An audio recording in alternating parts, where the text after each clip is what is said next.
of the special interests and limit the influence of lobbyists. It is time for complete transparency in government. And it is time to return common sense, decency, and ethical leadership to the United States Senate. It is time to end the era of wasteful spending in Washington. The career politicians like Dick Durbin are addicted to wasteful pork barrel spending, and it is time for them to kick the habit. Instead of working to rein in wasteful spending, Dick Durbin leads the way in wasting Illinois' tax dollars. In the last year alone, we have seen Durbin vote again and again for wasteful spending.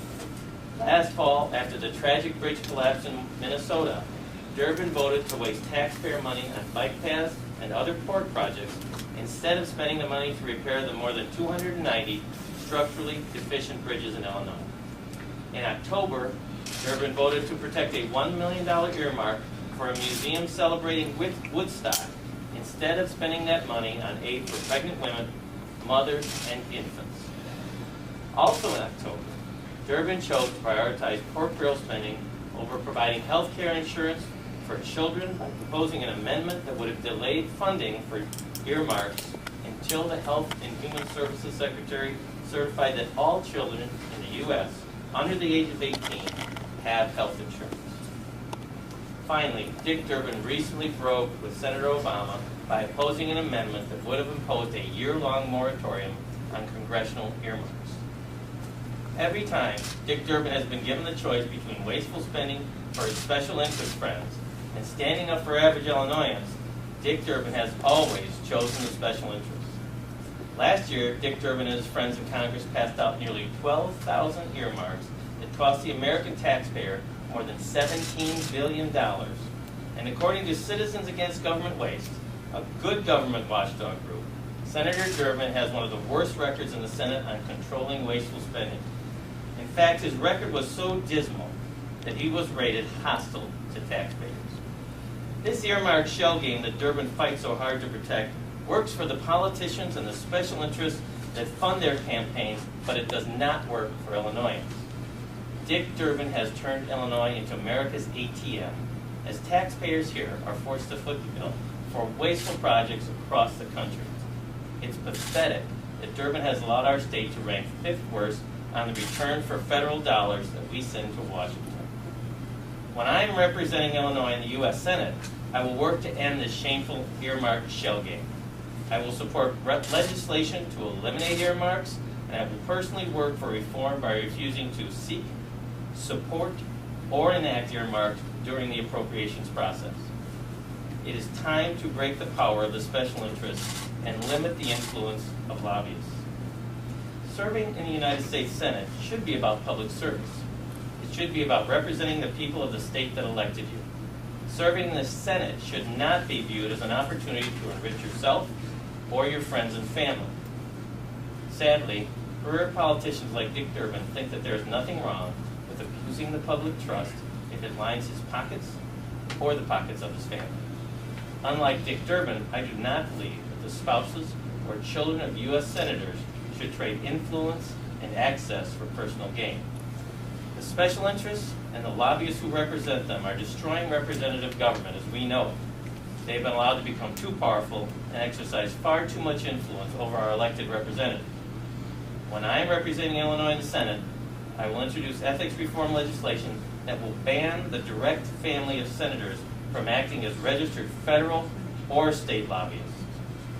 It is unconscionable that the husbands, wives, sons, or daughters of U.S. senators are personally profiting by lobbying on behalf of the special interests. Being elected to the U.S. Senate is an opportunity to serve the people of Illinois. The family of U.S. senators shouldn't be allowed to trade on their access and influence. It is time for complete transparency in government. It is time that voters be given an opportunity to see exactly what their representatives are doing and how they are spending their hard-earned money. I support the efforts of Senator Obama and Senator Coburn, who wrote and passed the Bipartisan Federal Funding, Accountability, and Transparency Act. This act requires that federal contracting and grant awards must be posted online. I support expanding this transparency legislation. Once elected, I will introduce what I call glass dome legislation, which will require openness and transparency in all congressional proceedings, legislation, and political campaigns. No longer will the professional politicians be able to hide their actions from the taxpayers. By any objective measure, Dick Durbin's 37 years on the government payroll have been a disaster for Illinoisans, but a boon for the entrenched special interests that Dick Durbin spends his time fighting for. I have news for Dick Durbin. His days in Washington are numbered. He has sold out the people of Illinois long enough. Real change is coming, and that change starts today. Thank you.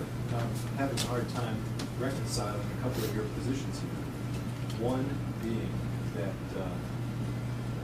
Dick Durbin is a whore for earmarks. The other being that he doesn't bring home enough bacon for Illinois. Well, that was probably not the most brilliant use of terminology that I ever did. He's using bacon because that suggests pork. Dick Durbin has plenty of opportunities to bring home regular legislation that benefits the state of Illinois. And obviously that is not done enough if we're fifth worst in the United States of America. So I do not intend to benefit Illinois by bringing home pork. I intend to benefit Illinois by bringing home transparent, routine legislation that will bring capital improvements to this state. And the whole capital improvement issue in this state, as you know, is a very serious issue that the state, that in fact it involves both the state and the federal government. Steve, if I may, maybe I missed something along the way. What is this unholy business that the Durbin family has been involved in? I know whatever accused Durbin, Durbin's been accused of certain things, but enriching himself personally has never been one of them. What are he and his family doing that's unconscionable? I think we see all throughout Washington. But I mean, Dick, does he have his wife on the payroll, a kid on the payroll? He has, his family are lobbyists.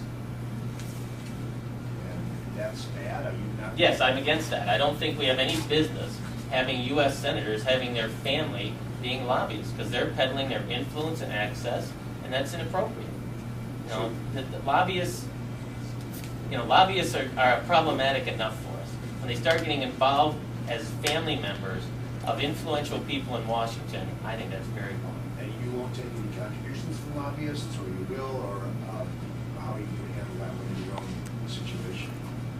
I'm not sure that we won't take contributions for lobbyists. I'm simply saying that my family's not going to be lobbyists, and because I think that clearly is wrong. The other thing I wanted to ask you is, we interviewed this morning on another matter, and we mentioned that this event was going to take place, and that you were going to hit him on a number of these things. He said that last week you accused him of not doing enough. Now you're accusing him of doing too much. Which one is it? I guess he meant... He's doing too much earmarks and not doing enough to the state. If this state is the fifth worst in return on our Washington dollars, the dollars we give to the federal government, that's not very good. Okay, but one of the reasons why is because there's been a closure of a number of military bases in Illinois over the years, which have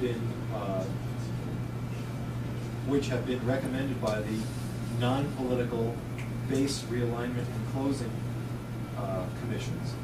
And when Illinois bases, whether in Granite City or Glenview or Rock Island or wherever, have been on that list, Durbin has objected to it and looked for various ways to keep those bases open.